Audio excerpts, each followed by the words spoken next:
கவியரசர் கண்ணதாசனுக்கும் மெல்லிசை மாமன்னர் விஸ்வநாதன் அவர்களுக்கும் ஜூன் 24ஆம் தேதி பிறந்த நாள். திரை உலகத்துல சாதனைகள் பல படைச்சிட்ட இந்த ரெண்டு பேருடைய நினைவுகளை போற்றும் வகையில அவங்களுக்காகவே இது ஸ்பெஷல் எக்ஸ்க்ளூசிவான வீடியோ. கவிஞர் கண்ணதாசனும் இசையமைப்பாளர் விஸ்வநாதனும் ஈருடல் ஓருயிரா இசை உலகத்துல டிராவல் பண்ணவங்க. காதல், தத்துவம், பாசம், ஆன்மீகம் அப்படின்னு எதை எழுதினாலும் தனி முத்திரை பதிச்சவங்க கண்ணதாசன்.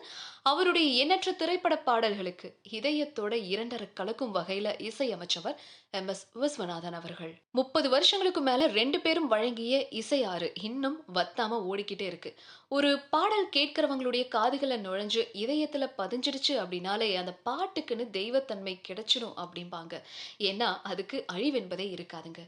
எழுத்தாளர், கவிஞர், நாவலாசிரியர், பத்திரிகையாளர், பாடலாசிரியர், கதை வசனகர்த்தா, அரசியல்வாதி, திரைப்பட தயாரிப்பாளர், ஆன்மீக சொற்பொழிவாளர் அப்படின்னு பன்முக திறமை கொண்டிருந்தாலும் கண்ணதாசன் அவர்கள் எழுதிய அற்புதமான திரைப்பாடல்கள் தான் இன்னும் உயிர்ப்போட நிற்குது.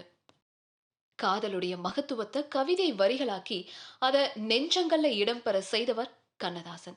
காதலின் மென்மைய இசையால மெருகேற்றியவர் விஸ்வநாதன்.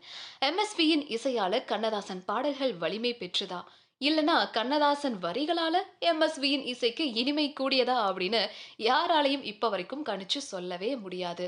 சோகம், இழப்பு, பிரிவு, மரணம் இந்த மாதிரி மானுட தத்துவங்களை கடைக்கோடி மக்களுக்கும் பாடல்களா கொண்டு சேர்த்தவர் தான் கண்ணதாசன். விஸ்வநாதன் அவர்கள் ஆயிரக்கணக்கான பாடல்கள்ல இசையா எம்எஸ்வியும் வரிகளாக கண்ணதாசனும் காலம் கடந்து வாழ்ந்துட்டு இருக்காங்க இன்னைக்கு வரைக்கும். இது நிச்சயமா மிகையாகாத ஒரு விஷயம்தான்.